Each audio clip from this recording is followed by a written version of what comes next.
Saudações.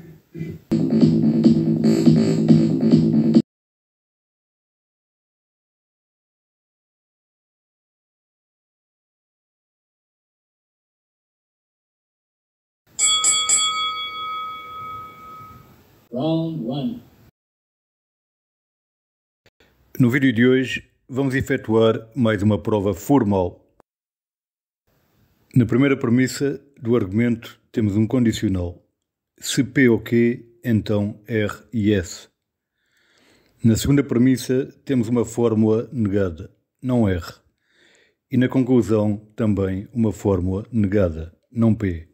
Neste vídeo vamos treinar o manuseio de fórmulas negadas. As leis de equivalência de Morgan, não sendo a única opção quando se trata de manipular fórmulas negadas, são, contudo, a referência principal no que diz respeito à transformação de fórmulas negadas, quando temos conjunções ou disjunções. As leis são de fácil apreensão, mas importa tê-las sempre presentes quando efetuamos demonstrações. Sabermos que poderá ser possível utilizá-las quando efetuamos uma demonstração faz a diferença entre quem fica a olhar para o enunciado do argumento sem saber o que fazer, sem saber como resolver, e quem, até mesmo antes de observar o enunciado, sabe que as provas formais se demonstram com as leis de equivalência e com as regras de inferência. Enquanto nós interiorizamos, e note-se que são de fácil memorização, será oportuno tê-las escritas no caderno, quando efetuamos os exercícios. Na linha 1 da demonstração, temos, portanto, como primeira premissa, o condicional. Se P ou Q, então R e S.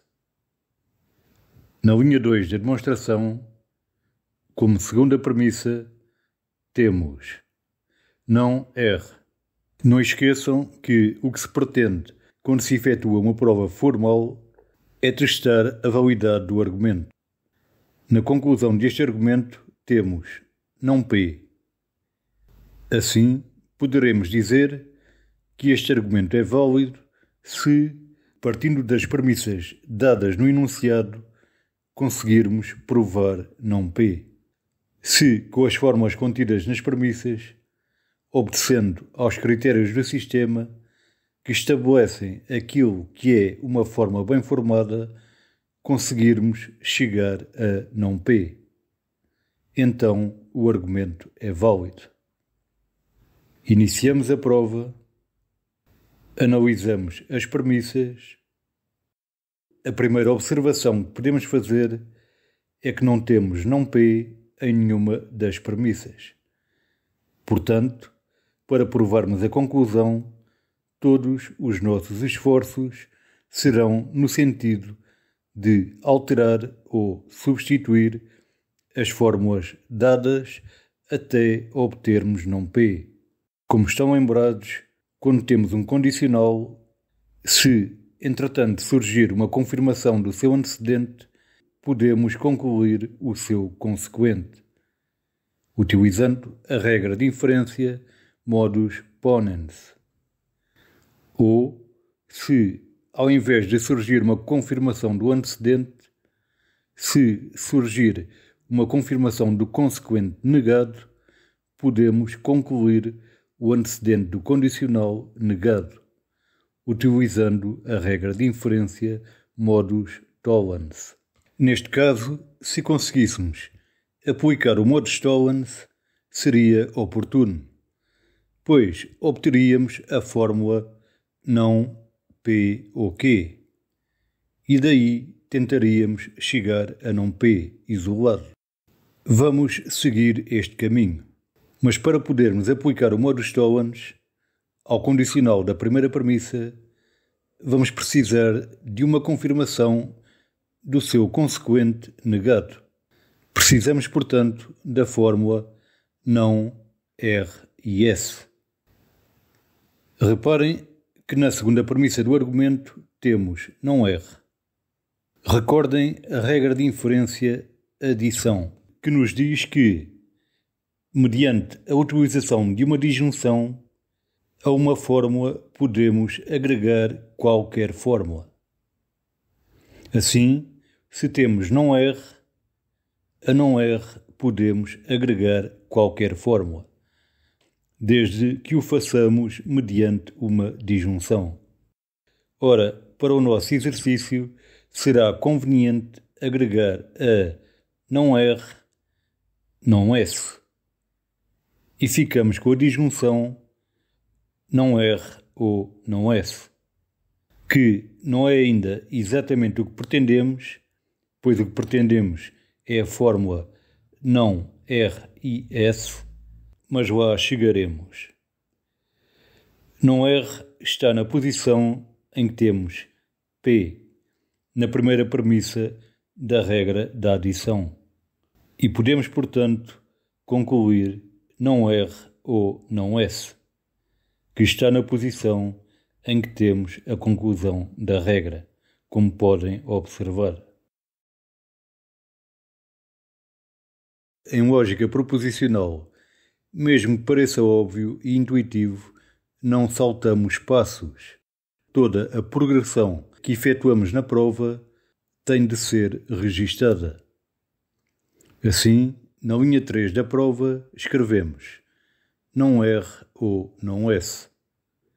Indicamos a linha 2 como sendo a linha que nos permite dar este passo.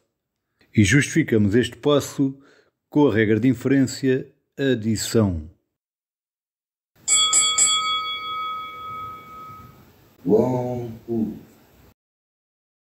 Chegamos ao objetivo do vídeo de hoje: treinar a aplicação das leis de Morgan.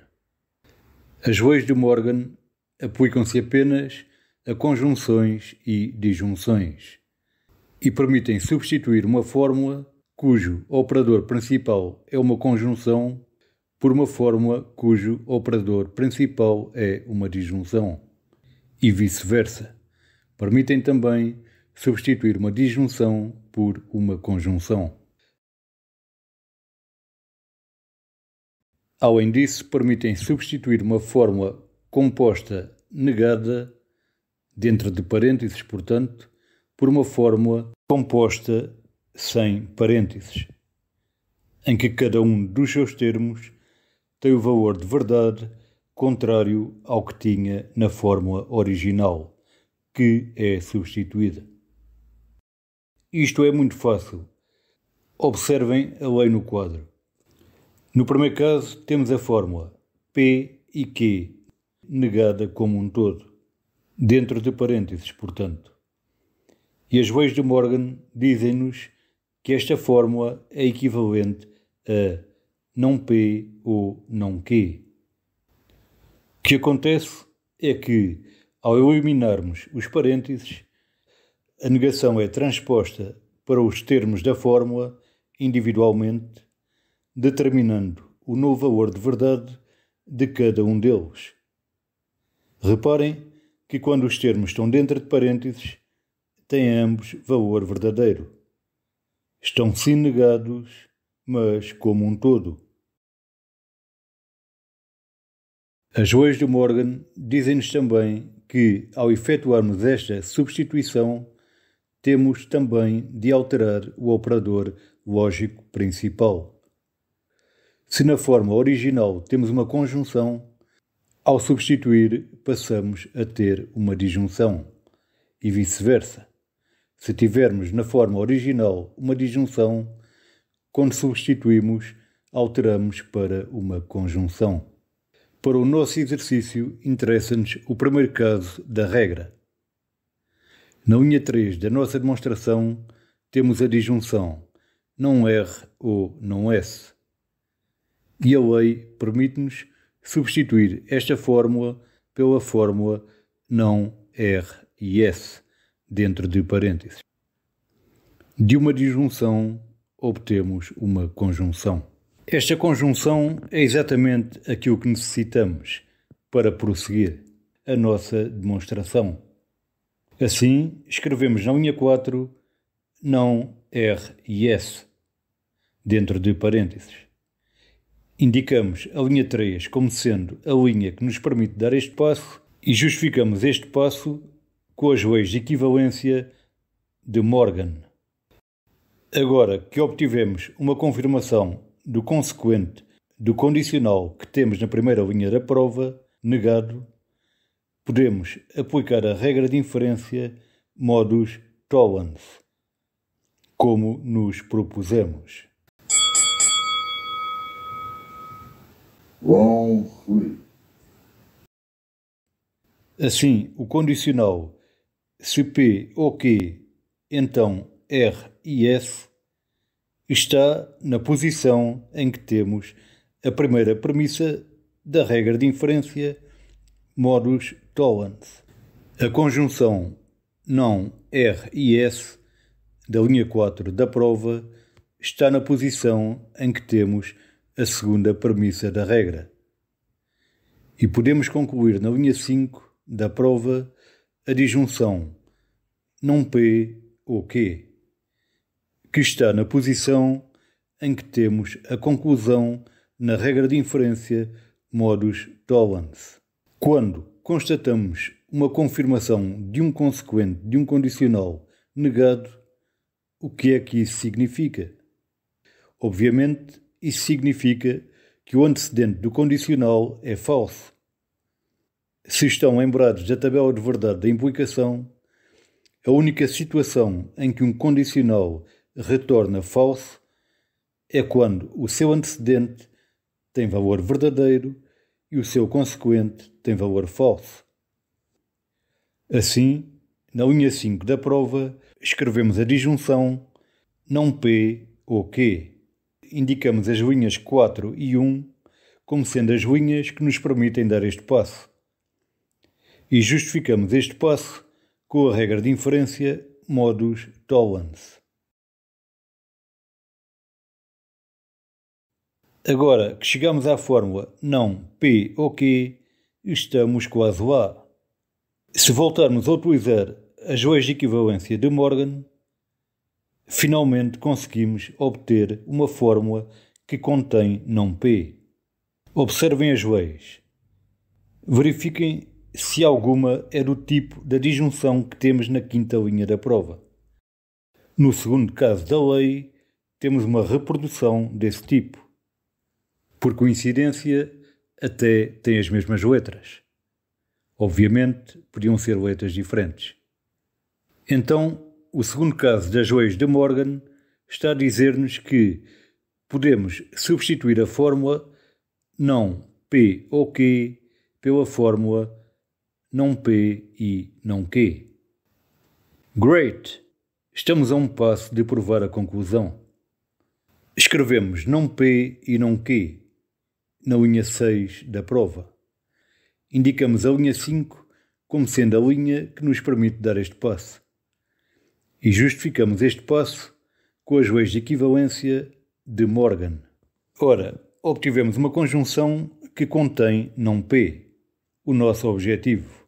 Se é uma conjunção, então é possível obter os seus termos separadamente, como já vimos em vídeos anteriores. Reparem que esta conjunção é verdadeira. Os seus termos, sim, têm valor falso, mas a conjunção em si é verdadeira e está a dizer que é verdade não P e não Q. Por outras palavras, está a dizer que é verdade que não P é falso e que não Q é falso. Para a conjunção ser verdadeira, ambos os seus termos têm de ser verdadeiros. Mas cuidado, verdadeiros aqui é no sentido de que estão confirmados. Está confirmado que não P é falso. E está confirmado que não Q é falso. É verdade que não P é falso. E é verdade que não Q é falso. Então, como ambos estão confirmados, podem ser obtidos separadamente, mediante a utilização da regra de inferência simplificação. Assim, a conjunção não P e não Q da linha 6 está na posição da premissa da regra, a única premissa desta regra. E podemos concluir não P, que está na posição em que temos a conclusão na regra. Não Q não é necessário para a nossa demonstração. Se fosse necessário, também poderia ser concluído separadamente. Assim, na linha 7 da nossa prova, escrevemos não P. Indicamos a linha 6 como sendo a linha que permite dar este passo. E justificamos este passo com a regra de inferência simplificação. Provamos a conclusão. O argumento é válido, pois, partindo das premissas dadas no enunciado, conseguimos derivar um conjunto de fórmulas que permite inferir não P, a nossa conclusão. Se um programa de computador nos pedisse um conjunto de fórmulas que prova não P, poderíamos indicar este conjunto. Outros conjuntos de fórmulas que provam não P poderão ser possíveis, mas este sabemos de antemão que é válido, pois tivemos sucesso na sua prova. Por hoje ficamos por aqui. Até ao próximo vídeo. Saudações!